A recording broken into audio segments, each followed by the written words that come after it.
Hey guys, welcome back to another episode of Chill English Talks. I'm Edward, and today I'm here with Marie again. Hey, yes, I'm back. And honestly, I almost wasn't. I had the most chaotic morning. I spilled coffee on my shirt, couldn't find my keys, and then I just stood in the middle of my kitchen like, okay, today is going to be a day. That is such a Marie entrance. It really is. I feel like my life is a comedy sometimes, a very tired comedy.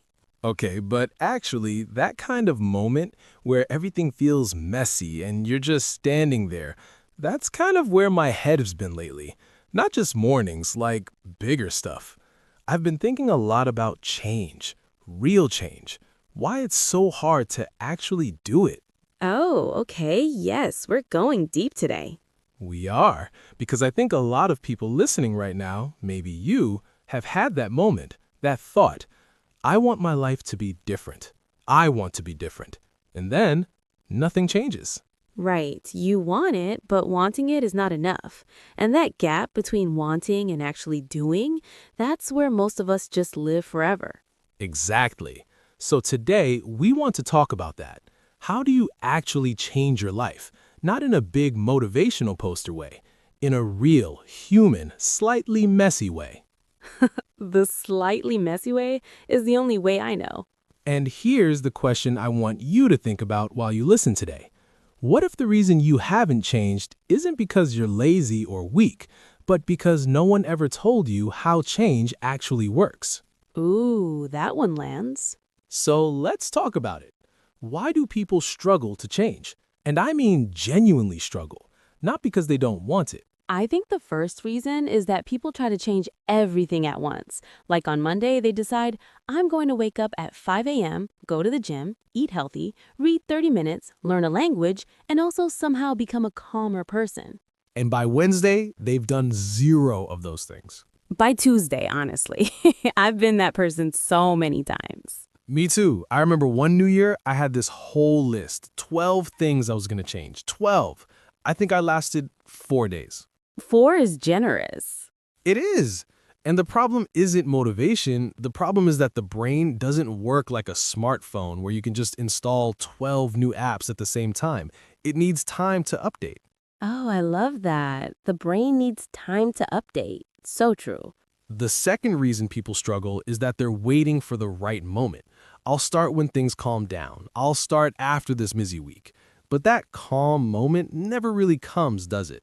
No, life is always a little bit on fire. You just have to learn to move while the fire is happening.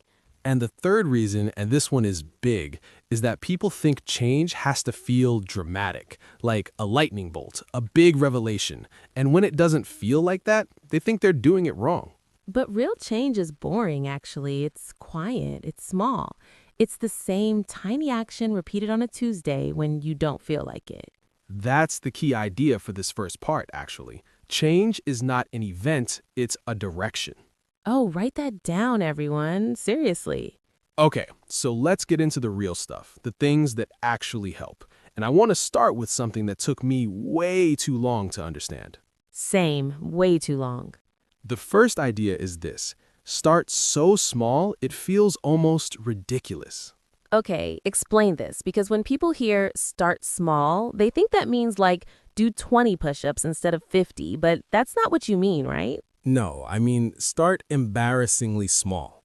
Like if you want to build a reading habit, your goal is not read 30 minutes a day. Your goal is open the book. Just open it? Just open it. That's it. Because the brain is like a reluctant cat. You can't just pick it up and put it where you want it. You have to let it walk there on its own.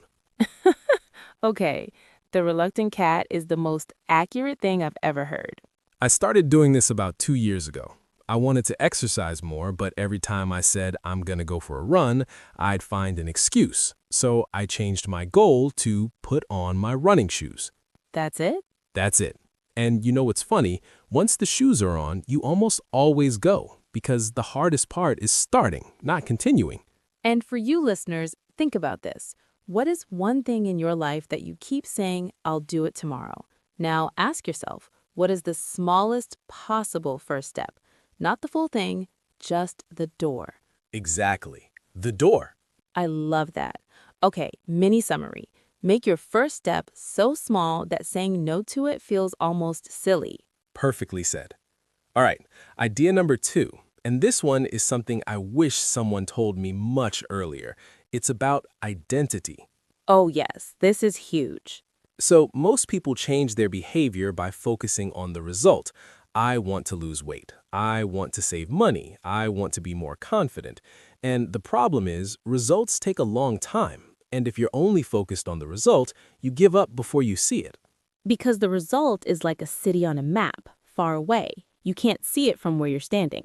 Right, but if you change how you see yourself, your identity, then every small action feels like proof. Okay, give an example for someone listening right now. Okay, so instead of saying, I want to learn English, you start saying, even just to yourself, I am someone who practices English every day. And then every time you listen to a podcast like this one, you're not just completing a task, you're being who you already decided you are. Exactly. And that's a totally different feeling. I actually experienced this with writing. I used to say, I want to write more, which is vague and kind of sad, honestly. And then, one day, I just started calling myself a writer in my head. Not to other people, I was too nervous for that. Just in my own head. And what happened? I started writing more. Not because I forced myself, but because a writer writes, and I was a writer, so I wrote. That's beautiful, Edward. Genuinely. Don't make it weird. Too late. But listeners, seriously, try this. Pick one thing you want to change and ask yourself, who is the kind of person that already does this naturally? And then just start being that person, even a little bit. The mini summary: don't just change what you do, change who you think you are. Okay, idea number 3 is one of my personal favorites, and it's about your environment. Oh, this one is so underrated. We always think that change is about willpower, like you just need to be stronger, more disciplined. But willpower is actually a very limited resource. Think of it like a phone battery, and by the afternoon, it's at 15%. Exactly. So instead of relying on willpower all day, you design your environment so that the good choice is also the easy choice. Give us a visual. Okay, you want to drink more water. Don't rely on remembering to drink water. Just put a glass on your desk, right there in front of you. The glass is the reminder. That is so simple. Or you want to practice English in the morning. Don't rely on feeling motivated. Just put your phone on your pillow with the podcast app already open the night before. I actually do that. That's embarrassingly relatable. There's no shame, it works. I had a period last year where I was trying to stop eating junk food at night, and I failed every single night, every night. What changed? I just stopped buying it. Like, the chips weren't in my house anymore. Suddenly, I didn't have to fight myself every night. The battle just disappeared. Because you made the bad choice inconvenient. Right, and the good choice easier. You're not using more willpower, you're just redesigning the game. And here's a direct challenge for you listening right now. Look at your space, your desk, your room, your phone screen. What is one small thing you can rearrange or remove or add that makes your good habit easier? Just one thing. You don't need to redecorate your whole apartment. Please don't redecorate your apartment today. That's too much. Mini summary. Your environment shapes your behavior more than your motivation does. Design it well. Okay, fourth idea. And this one's about failure, because no one really talks about this honestly. They really don't. Everyone says don't give up and keep going, which, yes, fine, great advice, thank you. But nobody tells you what to do when you actually mess up. When you break the habit. Right. You were going well for 2 weeks, and then suddenly you had a bad week and you did nothing. And now you feel like a failure. And you think, well, I already ruined it. Might as well stop completely. And that feeling, that I already ruined it feeling, that is one of the most dangerous thoughts in the whole change process. It's like dropping your phone and then saying, well, it's cracked now. Might as well throw it off a bridge. Don't throw your phone off a bridge. Please, but you understand what I mean. Missing once doesn't ruin anything. Missing twice starts a pattern. Missing 3 times builds a new habit, the wrong habit. So the rule is never miss twice. Never miss twice. That's it. You missed yesterday? Okay, that's allowed. Today, you come back. No drama, no guilt spiral. I had a really specific moment with this. Last spring, I was trying to wake up earlier, 6:30 every morning. And one day, I just crashed, slept until 9, felt terrible about it. What did you do? Old me would have said, well, the streak is broken, I'll start again on Monday. But instead, I just set my alarm for the next day, 6:30, and I got up. And the streak, even though it technically broke, it continued in spirit. Exactly. One bad day is just weather. It's not your whole life. I love that. One bad day is just weather. Mini summary. Progress is not a straight line. Recovery is part of the process, not a failure of it. Okay, fifth and final idea, and this is actually the one that ties everything together. Go for it. It's about patience, but not the boring, just be patient advice. More like patience as an active skill. Ooh, what do you mean active? So passive patience is just waiting. I'll wait for results. Active patience is trusting the process while you keep doing the work.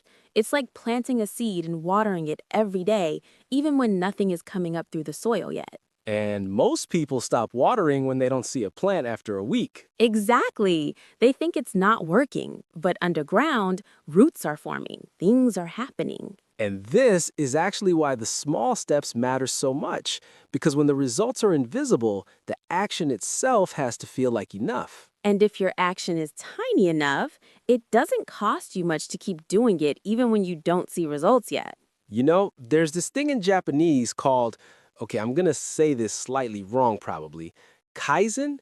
It means continuous small improvement. Yes, I've heard this word. And the idea is that 1% better every day beats trying to be 100% better in one big jump, because 1% every day compounds. Like interest in a bank account, tiny amounts that grow into something real. Exactly. And listeners, here's a question for you.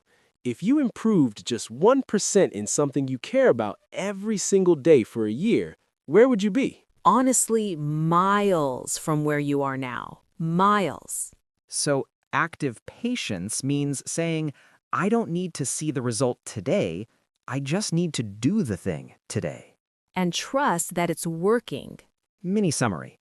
Change doesn't announce itself loudly. It shows up quietly after a lot of small, patient actions.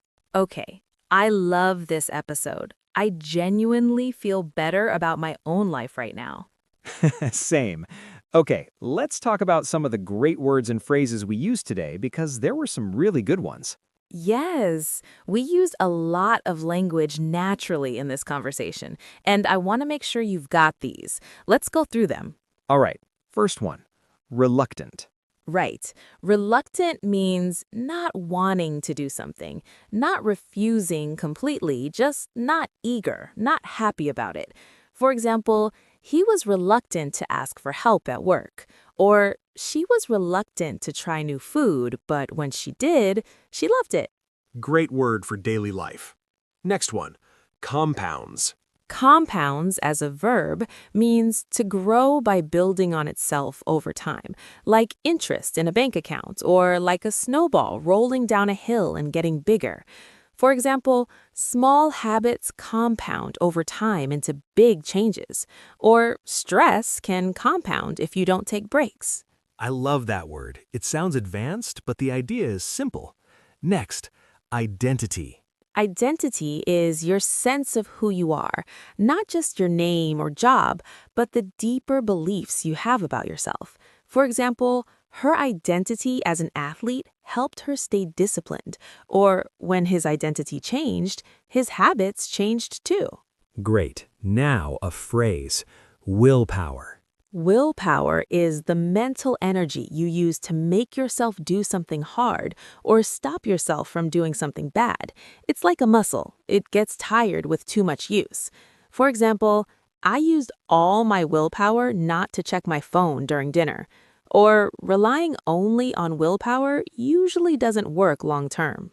Okay, one more. Inconvenient. Inconvenient means something that causes difficulty or is not easy or comfortable. For example, waking up early is inconvenient, but it changed my mornings completely. Or, she made unhealthy food inconvenient by keeping it out of the house. Perfect. And here's a little challenge for you listeners. Pick one of these words, reluctant, compounds, identity, willpower, or inconvenient, and write your own sentence in the comments. It doesn't have to be perfect. Just try. We love reading those. Honestly, it's one of our favorite things. Okay, let's close this out. Quick summary of everything we talked about. Please. 1. Start so small it feels almost silly. The first step should be a door, not a destination. 2. Change your identity, not just your behavior. Decide who you are, and your actions will follow. 3. Design your environment so the good choice is also the easy choice. Don't trust willpower. Trust your system. 4. When you mess up, and you will, never miss twice. One bad day is just weather. 5.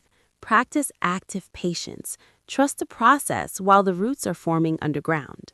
And for you listening, wherever you are, whatever you're trying to change, I want you to hear this. Change is not about being perfect. It's not about having the best plan or the most discipline. It's about showing up in small ways, consistently, even when it's boring. And especially when it's boring, that's when it really counts. Your challenge for today, not tomorrow, today, is this. Pick one thing you want to change. Write down the smallest possible first step. Then do just that step. Not the whole thing, just the step. And come back and tell us in the comments, what is one thing from today that you're going to try this week? We genuinely want to know. This community is one of the best things about doing this podcast. It really is. Okay, that's it for today. This was such a good one. I feel like I need to go redesign my apartment now. Please don't. Just the desk, maybe the desk. This was Chill English Talks. I'm Edward. And I'm Marie. Keep it chill, keep growing. See you next time.